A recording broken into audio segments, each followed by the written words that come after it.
Welcome to JS on Politics. I'm your host, Greg Borowski, and here's a quick look at what's I going on have given a today. heartfelt apology and a very sincere apology, not only to everyone in the gay community. More than 2 decades ago by one of the candidates. There is one more day in the legislative session. We'll look at what gets done when the Senate meets on Tuesday, or what won't get done. The presidential picture is getting clearer, sort of. We'll sort it out with our Washington bureau chief. Things have gotten a bit muddy at the local level, and we'll talk about the attacks and the races for mayor and Milwaukee County executive. And of course, we'll take some viewer questions at the end, so please send them in. We'll start with Madison and the issues in the Supreme Court race. But let me introduce our panel first. We have Mary Spicuzza here with me in the studio, one of our political writers, and we'll go to Jason Stein in Madison to give us a quick sense, if you could, Jason, a sort of synopsis of what happened this week in the Supreme Court race, these opinion pieces from Rebecca Bradley when she was a student many years ago at Marquette University, but give us a quick sense of where that stands right now. Oh, of course, Greg. So this week, a liberal group released several columns and letters to the editor written by Justice Bradley to her college newspaper when she was a student at Marquette University about 24 years ago. Some of these comments included referring to gays as queers, also condemning drug use and saying that those groups of people were essentially killing themselves with their actions. She also compared abortion to Holocaust and the practice of slavery. And so these comments are getting attention, one, because they're controversial, and two, because we don't often get a lot of information about a sitting justice's opinions on things like abortion. So it obviously is getting attention for whether or not it shows how she might approach those issues today as a justice. All right, so before we get into a discussion, we're going to show a short video of Justice Bradley speaking yesterday at the Milwaukee Bar Association after a forum where she, again, sort of issues an apology for the statements. Let's see that video right now. I have given a heartfelt apology and a very sincere apology, not only to everyone in the gay community, but to everyone in the state of Wisconsin for words that I expressed as a 20-year-old college student 24 years ago. I am sincerely sorry to everyone who had to read those back then and to everyone who is reading them now. I am not the same person that I was 24 years ago. I have apologized, and it's time to move on from the things that I said and did when I was a kid 24 years ago, a quarter of a century ago. Okay, so Mary, we've seen this sort of pattern before in politics where there's something comes up, someone issues an apology and wants to put it to bed. Mm-hmm. Do you think this gets put to bed, or how do you see this playing out in this contest? You know, I think there is a thought that this was a long time ago. She was a college student. She's had life experiences since then. I think the problem is when you look at the statements and what she wrote, they are pretty vitriolic and pretty hateful, and I do think that it raises questions among voters about how much she's evolved and if, you know, maybe she doesn't feel quite as strongly, but if she still has some of those views. And, you know, I think the words are pretty shocking to read for reporters and readers alike. Mm-hmm. Yeah, Jason, what's your sense of how this is going to play out there? Because this is happening in a very contested race. You've got outside groups on both sides wanting to get engaged in it. This actually came up through One Wisconsin Now, which dug this out and shared it with reporters. But do you think that apology is enough, or does this linger as an issue for voters? It's a good question.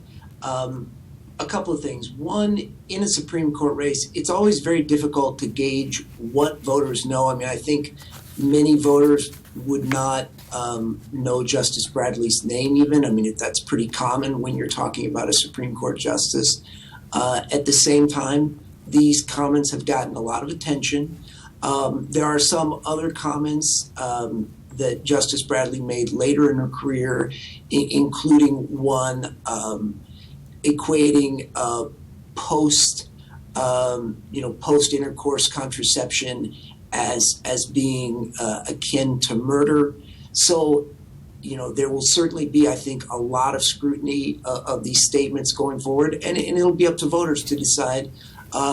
Look, does she have a right to be wrong as a college student, or at least controversial, or, you know, are are there some things that will stick with you even if you say or do them during your college years? But the other part of the pattern we've seen before in politics is there'll be a TV ad to follow, no doubt, and it'll probably pick up the headlines and things that were just out there. Mary, do you think this has any effect on the other side, that if people who are Bradley supporters feel like maybe they were complacent, that this seat wasn't as important because it's not a decisive one, or that they get motivated and say, look, she's under unfair attack, and we're going to come to her defense? Does that change? Sure, yeah. And I think that if you listen to talk radio, what you'll hear is this was a long time ago. The mainstream media is attacking her. Let's move on, people, and kind of make it more a story about the media attacking somebody than about her comments. And I think that's probably what we'll continue to hear, but I don't think we've seen the last of it, and I would not be surprised to see an attack ad from either her opponent or a third-party group featuring some of her comments. All right, and Jason, let me just ask you before we move on to our next topic, and this is happening, of course, in your presidential primary. If you're Rebecca Bradley, I assume you're hoping that the Democratic side is pretty well settled with Hillary Clinton and Bernie Sanders, and the Republican side isn't, to boost the turnout, and the reverse for Joanne Kloppenburg. Who do you think is going to have the advantage just on the sort of the mechanics of the race and who's coming to the polls by the time we get to the election in a few weeks? Now that is an interesting question. I think up until the Democratic race in Michigan a few days ago, it appeared as if Hillary Clinton might be clinching that nomination, and that some of the excitement and the momentum was going out of the Sanders bid. Obviously, when he wins in Michigan, which is a state that shares some demographic and economic traits with Wisconsin, he obviously did surprisingly well in Michigan, and I think his win there sort of revived his campaign somewhat. So I think that keeps his potential alive to be a factor in Wisconsin, both in the presidential race and in the judicial race for the Supreme Court. All right. Well, the other factor, of course, is we have races in Milwaukee, which we'll talk about in Milwaukee County as we move on. But first, before we leave Jason to get back to work on some of the stories we're working on today, Jason, can you give us a sense of the legislative session next week? We have a final day. Only the Senate is in session. This is the final scheduled day. But what's on tap for the remaining legislation for this year? Right. So what we had is last month we had the State Assembly wrap up their work and say that they were done for the 2-year session. And so now the ball's in the court of the Senate, which, essentially they have the choice of passing the bills that have already passed out of the Assembly and passing them in that form, or, not taking action on them, or, amending them, which would be the same as not passing them. So they really have to pass the bills as they came out of the Assembly, or they'll die.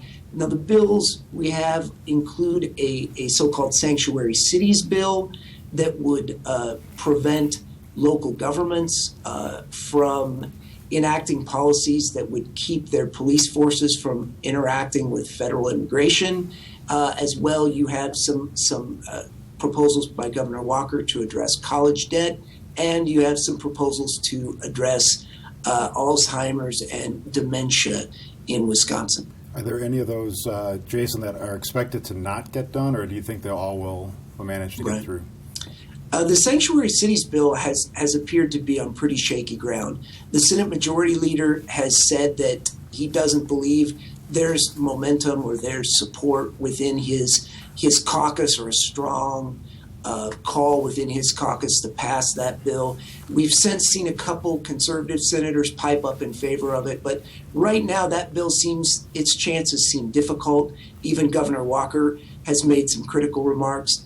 As far as Governor Walker's college debt plans, I would expect at least most of those bills to pass, and I would also expect some other bills, bipartisan ones like the ones to address dementia, to also be approved. All right. Let me ask Mary, because you spent many years covering the legislature in Madison. I mean, at this stage of the year, the lawmakers usually just want to get out on the campaign trail, right? Often, so yeah. I mean, looking ahead at the fall, is there any chance that one or both of the chambers flips, or are they in pretty confident for Republicans to hang on to them? I'd be very surprised if the Assembly flips, and I think Jason would be too. The Senate, I do think that there are some more moderate districts still left, and I do think that, I don't know that it would flip, but I can see Democrats picking up some seats, and maybe we'll be surprised. Okay. It is a presidential year. Right, and that's where all these things come together with the turnout and the changes. So with that in mind, we're going to go now to a taped segment with Craig Gilbert, our Washington Bureau Chief, looking at the state of the presidential campaign.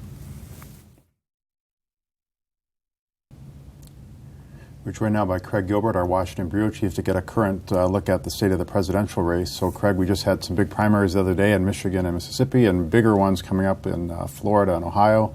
Let's start on the Republican side with Marco Rubio and John Kasich. It seems like they have to win their state or get out of the race, right?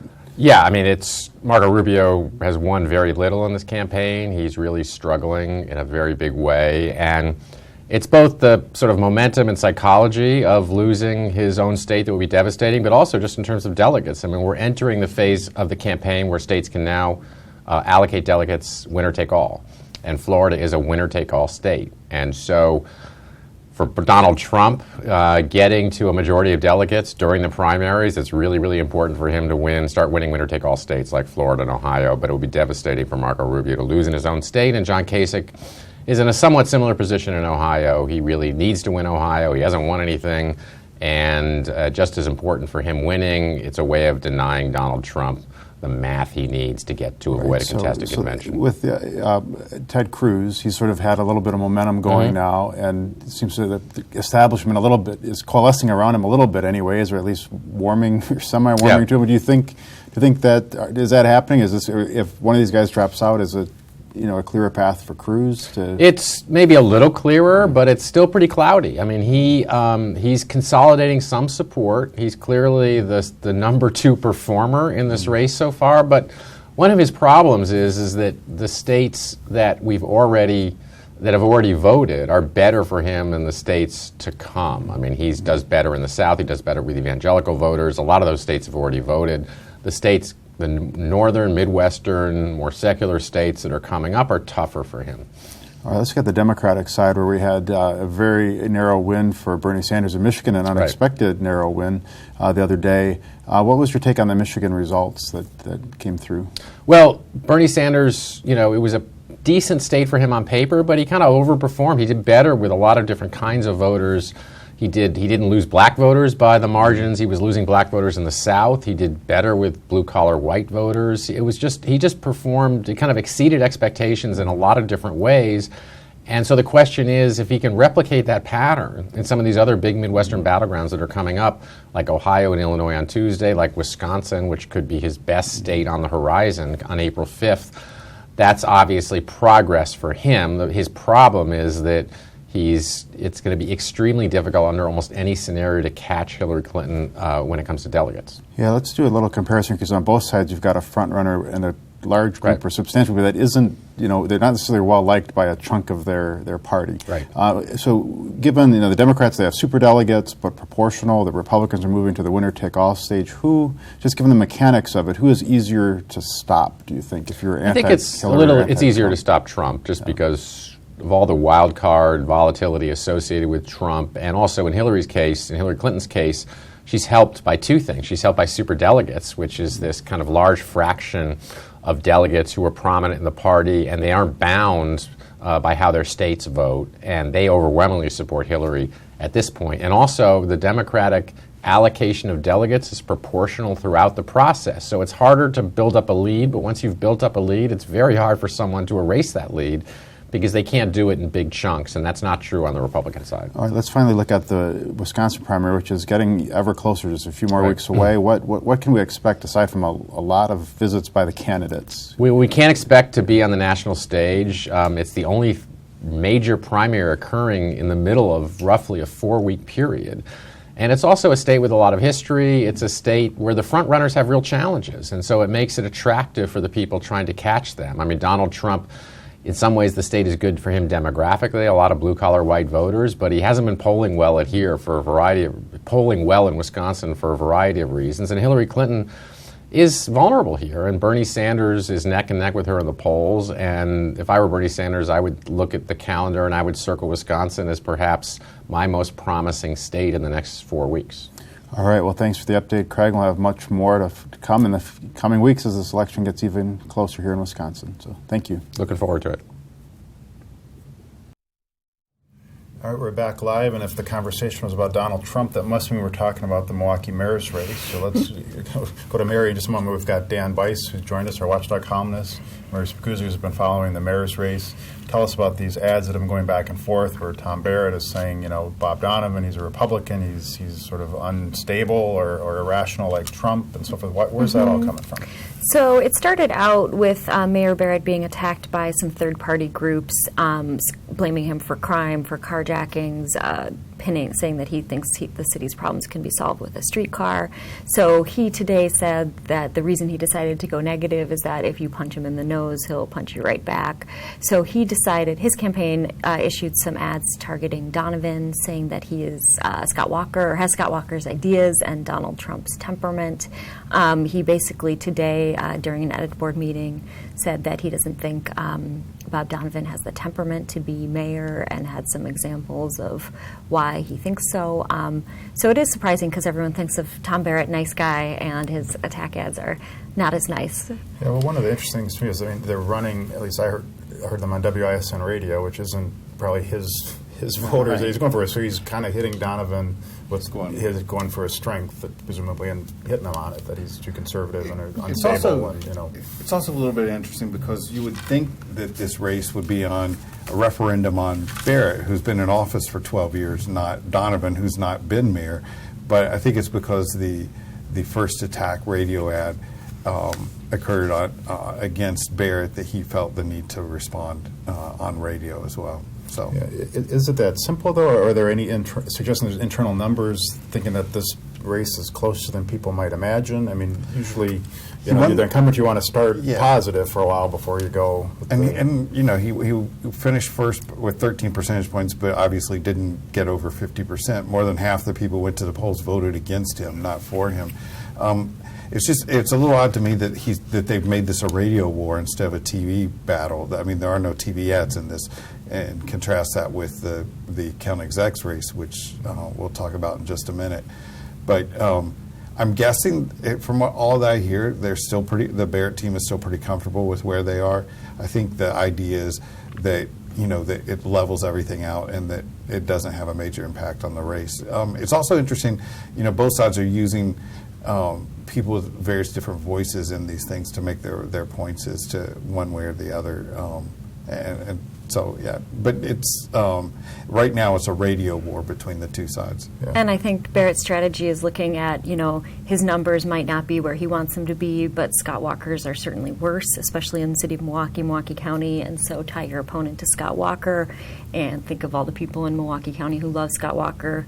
There are not that many, or city of Milwaukee, and so kind of boost his numbers by just contrasting him to. Right. Well, an election like this, as Dan said, it's usually a referendum on the incumbent. Mm-hmm. But so you just heard from Mayor Barrett this morning at the editorial board. What is his, in a nutshell, case as to why he needs or deserves another term from the voters? He talked about the city's progress in Menominee Valley and development with businesses downtown. He talked about fighting the foreclosure crisis and making progress in that, and areas like teen pregnancy.